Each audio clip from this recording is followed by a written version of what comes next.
do rei, ela ficava 12 meses para se arrumar para entrar na presença do rei. E aí o pessoal fica, pô, minha mulher, a gente faz chegar atrasado no culto, né? Eu também não fujo disso não, mas pô, 12 meses é doído, né? Outro dia eu tava até lendo, eu leio muita piada, né, no Instagram, essas coisas assim, engraçadas, eu gosto. E o cara falando assim, mano, minha mulher acabou de sair do banho e ela falou que ainda vai se maquiar. Acho que a gente vai chegar atrasado na sua festa. Aí o cara, relaxa, pô, a festa é amanhã. Eu sei, tô ligado. Amanhã. Então a gente vai chegar atrasado. Então você vê uma preparação aí de 12 meses, não tem muito que a gente reclamar, né?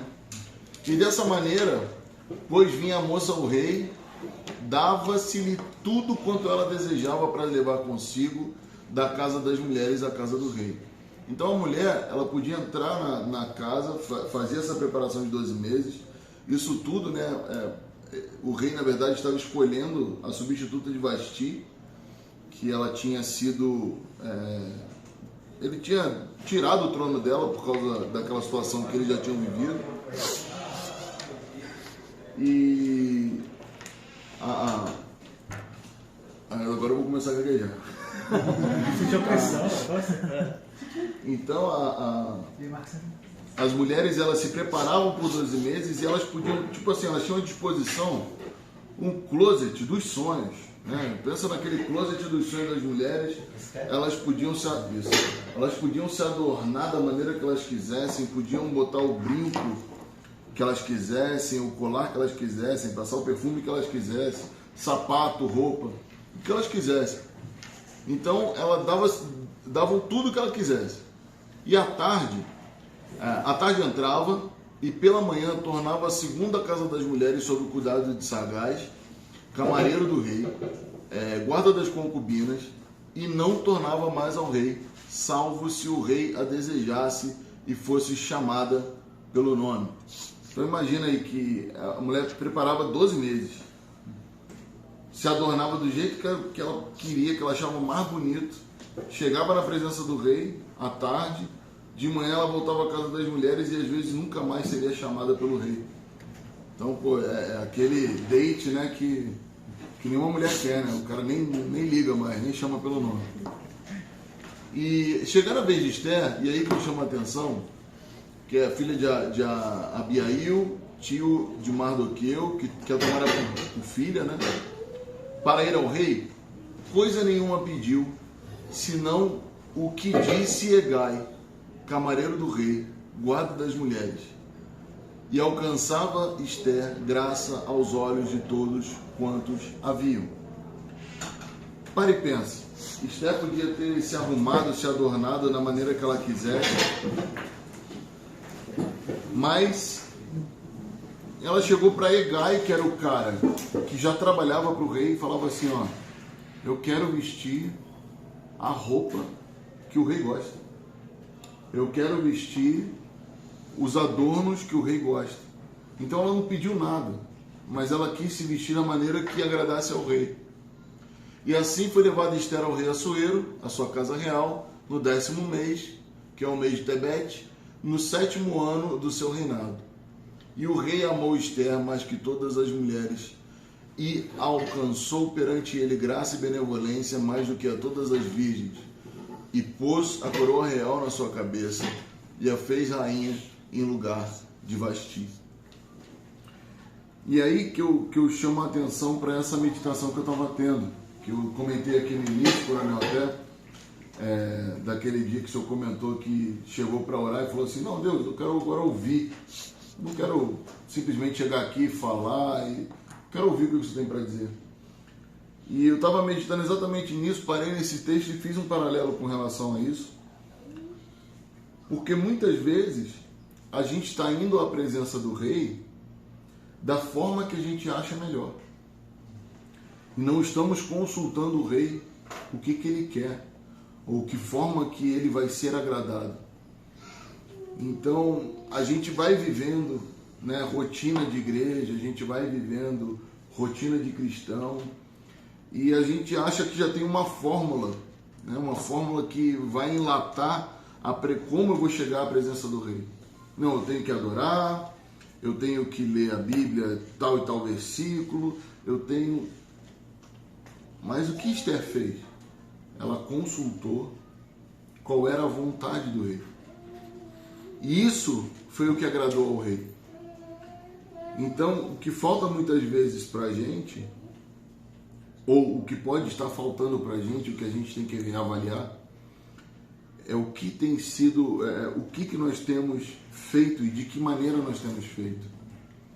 A gente sabe que um culto ele vai ter uma sequência, uma liturgia, uma liturgia perfeita, que vai começar, vai ter início, meio e fim. Mas como é que a gente está fazendo a nossa entrega, o nosso devocional, o nosso pessoal com Deus? Será que a gente tem consultado o rei para ver de que forma que ele quer, ou de que forma ele se agrada como nós nos apresentemos? Ou temos simplesmente nos apresentado da maneira que a gente acha melhor? Quando a gente começa a colocar a nossa opinião, quando a gente começa a colocar a nossa vontade, achando que isso é o melhor para Deus, é onde a gente começa a se perder. Então, essa palavra simples do Coronel Dantas, dentre várias trabalhadas que ele falou aqui, essa palavra simples me chamou a atenção. Será que eu estou ouvindo Deus? Ou será que eu estou ouvindo as vozes da minha consciência? Ou as vozes da minha experiência, do que eu já vivi em Deus? Então muitas vezes a gente fala, porque Deus disse, porque Deus falou, às vezes é o nosso coração. Às vezes o nosso coração é enganoso lá. O que a gente faz para ouvir a Deus? Primeiro de tudo, se esvaziar de si mesmo. Imagina, se te dessem, pra gente é mais difícil, mas imagina para as mulheres presentes, se te dessem uma loja para você escolher a forma que você fosse arrumar. Acho que é quase o sonho de toda mulher, né? Falou, ó, você tem esse cabeleireiro, você tem essa maquiadora, você tem essa seção de sapato, você tem essa seção de roupa, aquela seção todinha ali de joias. Se arruma, você vai ter um encontro com Deus. Você ia procurar o melhor aos seus olhos. Ou o melhor que você se acha, né? Eu acho que isso aqui seria melhor, eu acho que isso aqui fica bonito em mim. Eu acho que o meu cabelo, o que você pedir pro cabeleireiro ele vai fazer. Eu acho que o cara teria que botar cabelo em mim. Né? Tem que fazer. Tem que botar peruca e... Mas eu acho, sempre vai entrar a sua opinião, porque vai entrar também a forma que você se sente bem. Então, será que é nisso que a gente está baseando o nosso encontro com o rei? A forma que eu me sinto bem? Se eu entrar nessa seara de a forma que eu me sinto bem, eu vou estar sendo egocêntrico e não teocêntrico. Sendo que todos os nossos... toda a Bíblia, ela é teocêntrica. E como a gente já tem falado aqui nas reuniões várias vezes, o egocentrismo, inclusive nas canções que a gente canta, eles têm entrado no lugar do teocentrismo. Então, como que eu consulto a Deus? De que forma que eu entro na presença do Rei, de forma que Ele se agrade a mim? Então, essa é a meditação que eu queria deixar, uma meditação curta, porém eu acho que ela se desenvolve muito na profundidade quando a gente para analisar até o nosso comportamento em relação a de que forma que a gente tem que se apresentar a Deus. E eu faço um convite a vocês de reavaliarem. Nunca é demais a gente se reavaliar, né? Tanto é que quando a gente vai à mesa da ceia, né, a gente tem que se reavaliar ali para participar da ceia. Então a gente tem que estar se reavaliando o tempo todo. Onde que a minha experiência tem falado mais alto? Onde que o meu conhecimento teológico tem falado mais alto? Onde que a minha experiência secular tem falado mais alto? Na hora que eu vou me encontrar com o Rei, ou na hora que eu tenho um particular com o Rei. Porque ali Esther, ela teve um particular com o Rei, né? Ela foi se encontrar com o rei e ficaram só os dois ali. E a Bíblia fala que o rei se agradou. Mas qual foi a posição de Esther? Eu quero me vestir da maneira que o rei gosta. Eu quero me adornar da maneira que o rei gosta. Então, que a gente consulte a Deus para a gente entrar na presença dele, da forma que o agrade, não da forma que nós nos sentimos melhor. Amém? Se quiserem aí, podem disparar. Eu falei que a meditação era curta, mas... Vou complementar aqui, Mateus 7. Pode não. Eu falei que hoje isso seria dividido, né? Então, Deus já trouxe a palavra de Esther, obrigado. Né? Agora, Mateus 7, 2 alicerces, é o 24 na frente. Vocês sabem, né?